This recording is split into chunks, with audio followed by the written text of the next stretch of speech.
It's a great musical experience. The Book of Revelation is nothing if not theatrical. From the Book of Revelation comes a stunning musical event. It's about rejoicing. Adrienne Clarkson presents Revelation, an oratorio, tonight.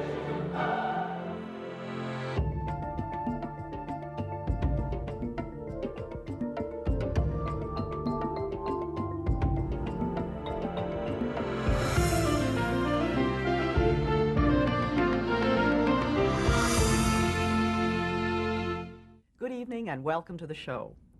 Where do composers get their inspiration? Sometimes the answer might surprise you. For internationally acclaimed composer Victor Davies, inspiration for his latest work came from an unlikely subject, the end of the world. Now, the task of turning the biblical Book of Revelation into a musical opus would be a daunting undertaking, even for someone of Davies' distinguished talents. Yet, within the apocalyptic vision of this age-old chronicle, Davies was excited by what he saw as a story of joy, redemption, and ultimately the celebration of life.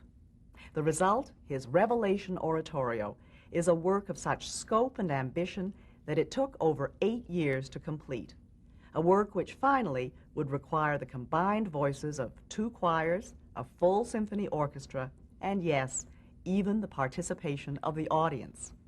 Tonight, we take you behind the scenes and follow the process of bringing Davies' extraordinary creation to life. For everyone involved, the excitement building up to the premiere last February was electric. And that night, even with 40-degree below weather paralyzing the city, the Centennial Concert Hall in Winnipeg was packed. For me, it was the most stunning musical event in recent memory.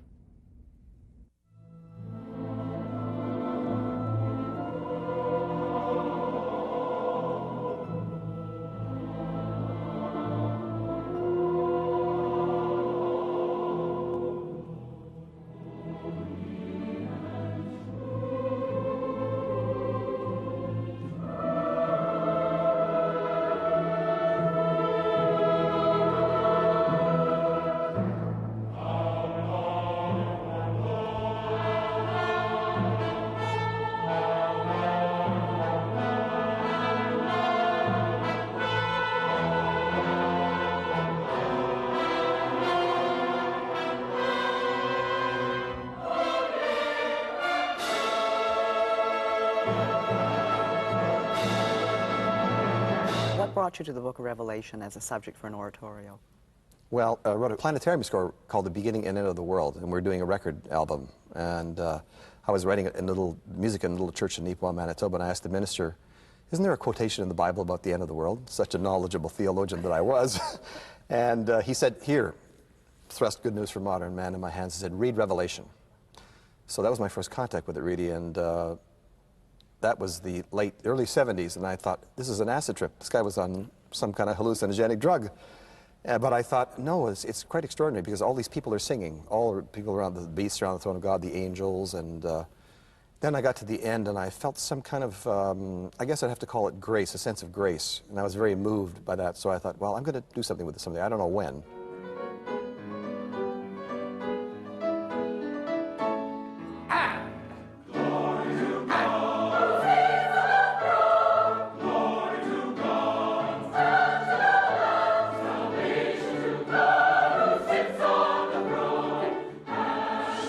The opportunity, of course, to do something with it came along when the fasts had this, they were approached about another commission for me, and I said, what about a choral piece? And they said, sure, that's fine. What text? And I said, well, Revelation. They said, no, I don't think so. No. Plagues, trumpets, seals, all those terrible things, I don't think so. No, I said, no, it'll be great. It's about rejoicing. You'll see.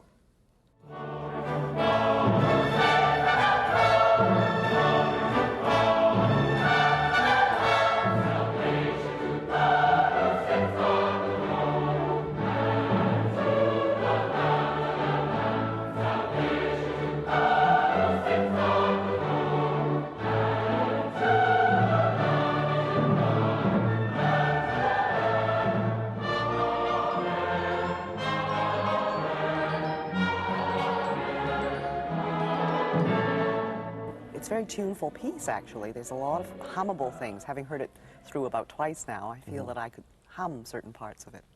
Is that what you come to it with initially? There's certain tunes in it, melodies, themes?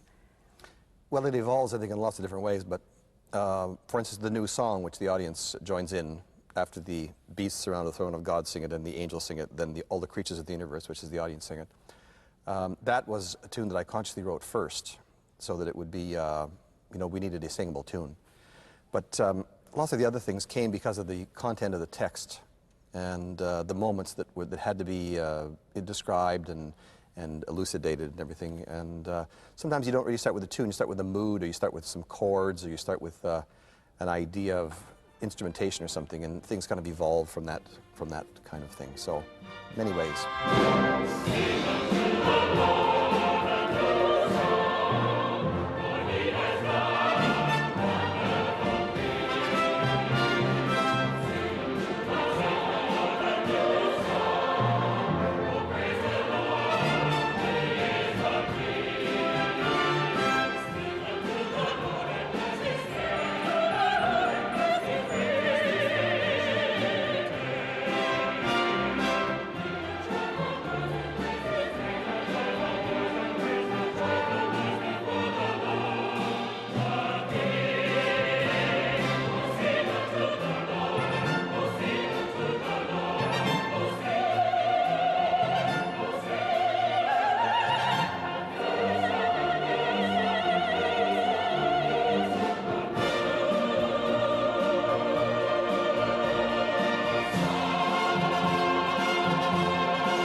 What I would say is that it has been made extremely accessible through the colours of Victor Davies' music, through the way the trumpets are used, through the way that the orchestra is used, even down to the aleatoric effects where the chorus have to hiss and har and so on and so forth, all of which I think they found quite bizarre when they first had to do it.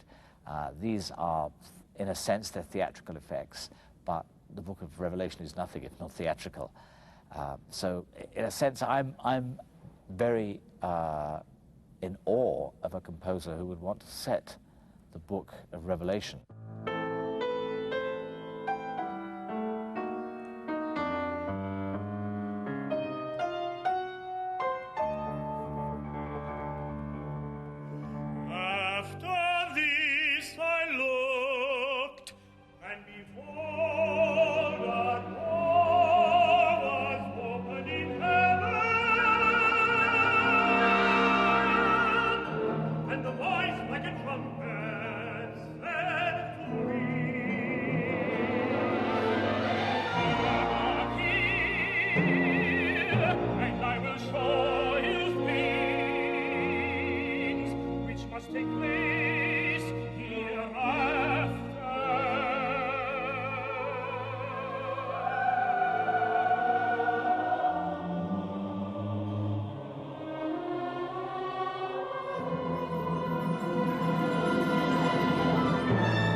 It's in the air, I think, and the millennium is coming, and I think a lot of people are saying there's a lot of interest in this text.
By including probably the best-known hymn of all time, Amazing Grace, which the audience gets to sing at the end. Right. I think you managed to do that. Why Amazing Grace in the middle of the book of Revelation?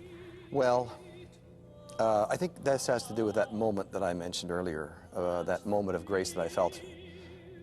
This is after the Last Judgment. Just after the Last Judgment, Amazing Grace comes in. First of all, the soprano over a very dissonant bass, this single verse, a voice emerging from this void, and then all those soloists, then the chorus, then the whole audience sings. And I think that the book of Revelation has that thing in it, that it's about, I guess it's about the triumph of God's kingdom on the earth and in heaven, and about his grace. So the words actually are wonderful. Amazing grace, how sweet the sound that saved a wretch like me. That's the opening line.